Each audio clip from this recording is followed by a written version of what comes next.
Ladies and gentlemen, as always, this is the Health and Wellness Spot, and I am Dr. Lewis Muchile. This is a platform that is intended to open up your mind and your mindset about health conditions. Our intention is to bridge the gap between the public and the general health care institutions so that you get to understand health in a language that is easy, and we break down health conditions in a language that you can easily understand. Because you are the consumers of healthcare, you must have an understanding of what healthcare is. So in this video, I am going to take you through something called the RAS system. R-A-A-S, the RAS system.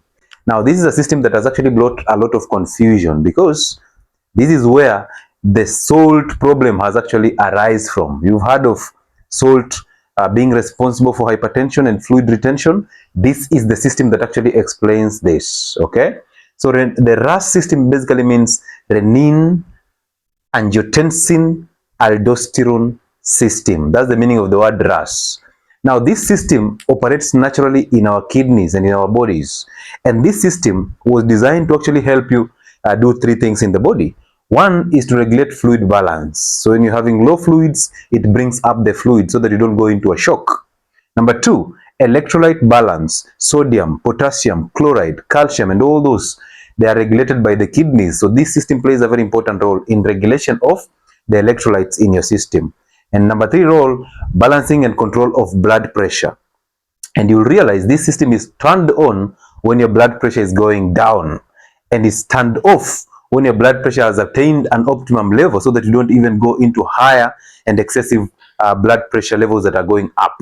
So sit back and enjoy this conversation. Now understand this, that the kidneys are the ones that sense blood pressure. Okay, so they have these receptors that are called the baroreceptors. They sense the changes in blood pressure. So this system, I want you to look at it as a system that is here to solve problems. And which problem specifically? A problem of low blood pressure. Okay, so when your blood pressure is going down, remember, blood comes into the kidneys for filtration, and it must come in with a specific pressure so that the filtration rate is optimum. So when the blood pressure is falling down, that means the blood volume that is coming into the kidneys for filtration is going down. Now the kidneys will sense that through those baroreceptors. They will sense a fall in blood pressure, and that will activate the kidneys to produce an enzyme or a hormone, because it's both an enzyme and a hormone, that is actually called renin. Now renin plays a very important role in this system generally. So renin is an enzyme that is produced by the kidneys, and its major role is to actually initiate the process of bringing up the blood pressure. So remember, our problem here is low blood pressure, and now the kidneys are stepping in to actually bring back the blood pressure that is going down. So they increase the blood pressure. So when they produce renin, renin is an enzyme that its intention is to activate a cascade of events that will end up bringing an increase in blood pressure. Now look at it this way. Your liver produces proteins. So your liver is a home of production of more proteins, enzymes, and all that.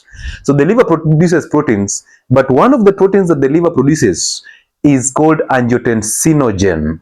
Now, any protein that is produced in its inactive form is the one that is called ogen, ends with the word ogen. So, pepsinogen, angiotensinogen, these are proteins that are produced, but they are in their inactive form.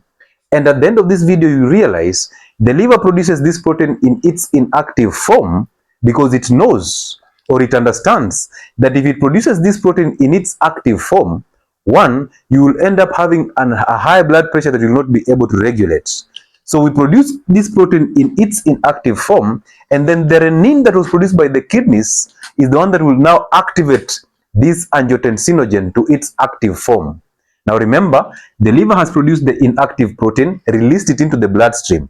Now this angiotensinogen is rotating or circulating in the bloodstream. So it encounters this enzyme called renin from the kidneys, and renin converts angiotensinogen. What it does, it basically clips this ogen so that we have now angiotensin, the active protein. Now angiotensin is constantly circulating in blood, but then now when you clip this ogen, you remain with angiotensin 1.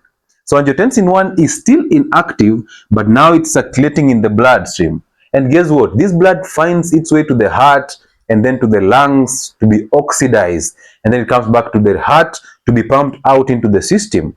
But there is an enzyme that is produced in the lungs. So once this angiotensinogen that is circulating in blood gets to the lungs, where blood is being oxidized, it also encounters an enzyme called angiotensin converting enzyme, SCE. Now you'll realize in every step that I'm talking about here, there are drugs that will act on this step. So I'll talk about that at the end of this video. So you produced angiotensinogen from the liver, you produced renin from the kidneys, renin converted angiotensinogen to angiotensin 1. And this angiotensin 1 continued circulating in the bloodstream, ended up in the lungs where it encountered a second enzyme called angiotensin converting enzyme, SCE. Angiotensin converting enzyme now converts angiotensin 1 into the active protein that is called angiotensin 2. Now, the reason why we are converting angiotensin 1 to angiotensin 2 is to activate it so that it actually causes two things, because angiotensin 2 is responsible for two things in the system. One is to go to the blood vessels because it's a potent vasoconstrictor. It constricts blood vessels. So it goes to the blood vessels and attaches to the receptors and causes the blood vessels to narrow. When the blood vessel is narrowing, look at it this way. Look at this blood vessel. So this is the blood in the blood vessel. And this is a very wide blood vessel. Now, when we narrow this blood vessel, there's a way this blood will fill the blood vessel. Once it fills, blood pressure goes up, because blood pressure is the force that this blood exerts on the walls of this blood vessel wall as it's going through the blood vessel. Okay, so the force that the blood encounters, the resistant force that is coming from the blood vessel wall to the blood that is flowing through it, that is blood pressure. Okay, so when you're narrowing the blood vessel because of angiotensin 2, you're actually thinning the blood vessel and narrowing it, and now the blood pressure goes up. So that is one mechanism of increasing blood pressure. So when you narrow the blood vessel, blood pressure goes up. That is one. Number two, the same angiotensin 2 goes to this gland on top of the kidneys that is called the adrenal glands. Remember, this is a gland that produces the stress hormones, the cortisol. Remember, this is the gland that produces adrenaline, a hormone that actually causes the heart to pump even harder so that your blood pressure goes up. So it goes to this gland and activates it to produce a hormone that is called aldosterone. Now remember, aldosterone, it is a steroid hormone, okay? So this steroid hormones come from cholesterol, which means you must have cholesterol to synthesize aldosterone, and then now you have aldosterone in the adrenal glands, and angiotensin 2 comes and activates this gland to release the aldosterone. And the functions of aldosterone is, one, to instruct the kidneys to actually reabsorb more sodium. So you are releasing sodium, that's why the blood pressure is going down. Now we are reabsorbing sodium. So aldosterone tells the kidneys, hey, we are having low blood volume because this guy is sweating, he's exercising, and the blood pressure is going down. This guy is dehydrated, or this guy has just suffered an accident, therefore the blood volume is going down due to hemorrhage. So what do we do? Or bleeding. So what do we do? Please reabsorb sodium. And when you reabsorb sodium from the kidneys, what happens is sodium is followed by water.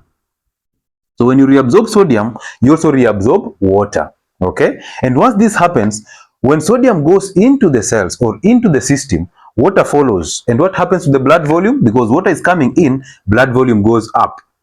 When blood volume goes up, this blood vessel fills up, because the higher the blood volume, the higher the blood pressure. So this blood volume goes up and blood pressure goes up. Once that happens, now we are good to go. Okay, now blood pressure is increasing, because remember, blood pressure is as a result of, or a multiple of, the cardiac output, the blood that is coming out of the heart, multiplied by the peripheral resistance, the narrowing blood vessels, or the force that is exerted to blood by the blood vessel wall. So when you reabsorb sodium, you reabsorb water, the blood volume goes up, the blood pressure goes up. Perfect. We have brought back our blood pressure to the normal. We are even going to the higher blood pressures. Okay, so now this system has to stop, because we must have a negative feedback to prevent us from going into excess blood pressures, higher blood pressures. Okay, because higher blood pressures are a silent killer. They can actually destroy you, rupture the brain, so strokes are coming in, the hemorrhagic stroke, rupture the heart, so heart attack is coming in, even destroy the kidneys even further. So what do we do? Once we've attained a stable blood pressure, this blood is going into the kidneys, remember that. And now when the blood is going into the kidneys now sense there is an increase in blood pressure. So what do? We stop producing renin. Once we stop producing renin, we maintain a stable blood pressure flow. You see that? So this is a system that is intended to take you from low blood pressure into normal blood pressure and maintain it at that level. Now I want you to see this. Somebody came in and told you when you take in excess salt, which is sodium and chloride, you will end up reabsorbing excess of the salt, and then you'll end up absorbing excess of water, and now you'll retain fluid. You'll have high blood volume and high blood pressure. I want you to challenge that person by telling them, but we have a negative feedback. When the blood pressure is going up, it attains a certain level, and when the kidney sense a higher blood pressure, what do? They simply stop producing renin, because they produce renin because blood pressure was falling down. So then how do we end up having excess salt and then having excess blood pressures when we have functional kidneys that have a regulation mechanism? That is a lie. So therefore, salt can never be responsible for causing you a high blood pressure or being a cause of hypertension. Salt can increase blood volume, yes, but only when your blood volume is going down. That's when you reabsorb sodium. So the kidneys will always do what they need to do. They will reabsorb sodium as per need. Is your blood volume going down? Yes, it's going down. So what do? Reabsorb sodium, reabsorb water, let the blood pressure go up. When it attains a certain level, the same receptors that sensed a low blood pressure in the kidneys are the same receptors that will sense now the blood pressure has attained a certain level. Therefore, we don't produce renin anymore, and this cascade blocks. Once it blocks, there's no increase in blood pressure anymore. So you maintain a stable blood pressure. So salt is not a cause of hypertension. But look at it this way. When you consume sugars, the carbohydrates, and you become diabetic, your kidney starts to fail. We call it diabetic nephropathy. Nephrons are cells of the kidneys. So when they are destroyed in the kidneys, now we are unable to even produce renin. Number two, now we are even unable to regulate blood pressure because we cannot regulate this. So you can either suffer from low blood pressure, because if the blood pressure is going down, you cannot bring them up because the kidneys are failing. And if your blood pressures are going up, it's because you are retaining more water as a result of insulin resistance, which is a sugar problem, not a salt problem. So when you have insulin resistance, now your kidneys retain water and the salts. And once that happens, your blood volume is always going up, your blood pressure is always going up, and the kidneys cannot regulate that. So the problem in hypertension, according to the RAS system, is not salt. Is actually sugar that destroys the kidneys. So this is the RAS system. And if this system ends up overreacting, we'll end up having chronic kidney failure, destruction of the kidneys. We'll end up having heart failure. We'll end up having hypertension, high blood pressures. And these are actually secondary to also sugars, atherosclerosis. So these are just sugar problems. And this system overreacting, okay? But when you have functional kidneys, there is no way you'll end up having excess blood pressure. There is no way you'll end up having excess salt. Even your taste buds cannot allow you to take in excess salt. Even your sweat glands are there to excrete excess salt. And kidneys play a major role in electrolyte balance. And one of those electrolytes is sodium. But the challenge here is, as you are absorbing sodium into the system, there must be one electrolyte that has to go out. And apparently that is potassium. So when this system ends up overreacting, that's how you can end up having a heart failure, because potassium will go down and now arrhythmias is coming in. So I thought it's wise to actually talk to you about this, because this will form a basis of our discussions of the mode of action of drugs for hypertension, because I don't want you to take medications that you don't even know how they work. It's my role to educate you about drugs for hypertension and their mode of action. And you'll realize that every step on this process is actually blocked by a specific drug. And when you block these processes, that means blood pressure will be maintained. So those drugs act on this system called the RAS system. So once you understand this RAS system, it will be easier for you to understand the drugs that you're taking, how are they working in relationship to this system. I thought you should know that.